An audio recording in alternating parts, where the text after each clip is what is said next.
চট্টগ্রামের রিয়াজউদ্দিন বাজারের রিজওয়ান কমপ্লেক্সে অগ্নিকাণ্ডে ৩ জন নিহত ও এক শিশু আহত হয়েছে। নিহতদের 2 জন দোকান কর্মচারী, আরেকজনের পরিচয় জানা যায়নি। ফায়ার সার্ভিস জানায় মার্কেটের গলি সংকীর্ণ হওয়ায় আগুন নেভাতে বেগ পেতে হয়েছে। 4 ঘন্টার আগুনে 4টি মোবাইলের দোকানে 7-8 কোটি টাকার ক্ষতি হয়েছে বলে দাবি ব্যবসায়ীদের। এই অগ্নিকাণ্ডের বিষয়ে আরো জানাতে চট্টগ্রাম থেকে যোগ দিয়েছেন সহকর্মী অনুপম শীল। অনুপম, 5:30টার দিকে আগুন নিয়ন্ত্রণে আসে। এখন ভবনটি কি অবস্থায় আছে, আর যে একজনের নিহতের পরিচয় পাওয়া যায়নি তার পরিচয় কি পাওয়া গেছে কিনা, আহত শিশুটির শারীরিক অবস্থা কি, সর্বশেষ জানাবেন।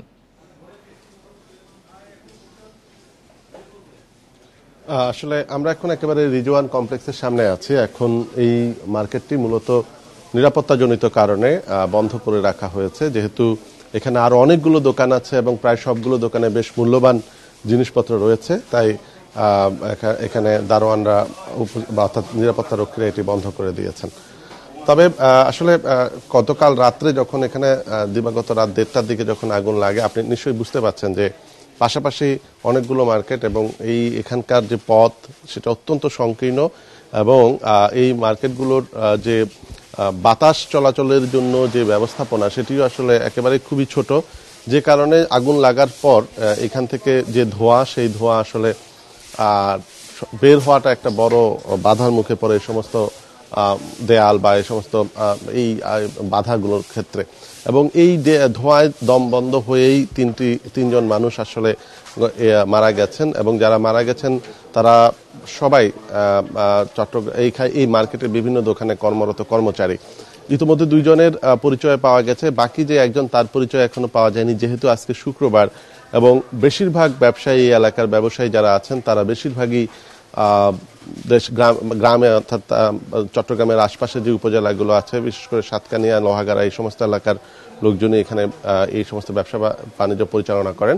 তারা বেশিরভাগই বাড়িতে গেছেন। সেই হিসেবে আসলে ঠিক কোন দোকানের কোন কর্মচারী এখানে আসলে মারা গেলেন সেটি এখনো বের করা যায়নি। তবে পুলিশ এই বিষয়টি খতিয়ে দেখছেন এবং চেষ্টা চলছে। মার্কেট কর্তৃপক্ষ, বিশেষ করে এখানে যে বণিক সমিতি আছে, তারাও এই বিষয়টি খোঁজ খবর নেওয়ার চেষ্টা করছেন।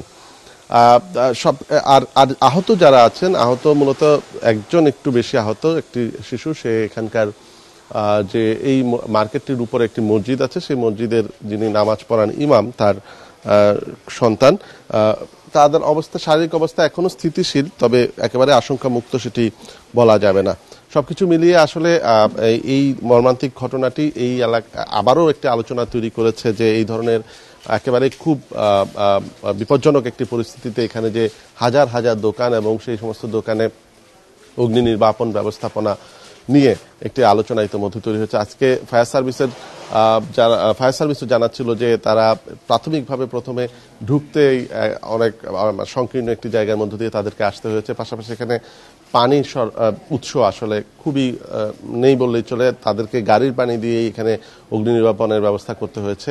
এবং ফায়ার সার্ভিসের পক্ষ থেকে আসলে এরকম একটি ঘটনা যখনই ঘটে, আমরা দেখেছি এর আগেও তখনই আসলে নানা রকম তোড়জোড় তৈরি হয়। এরপরে আবার আসলে এই বিষয়টি যথারীতি সবাই বেমালুম ভুলে যান বা চেপে যান। তো আবারও আমরা যেটি দেখছি যে এবার এই দুর্ঘটনা এবং 3 জনের মৃত্যুর মধ্য দিয়ে আবারও বিষয়টিকে আলোচনায় এসেছে।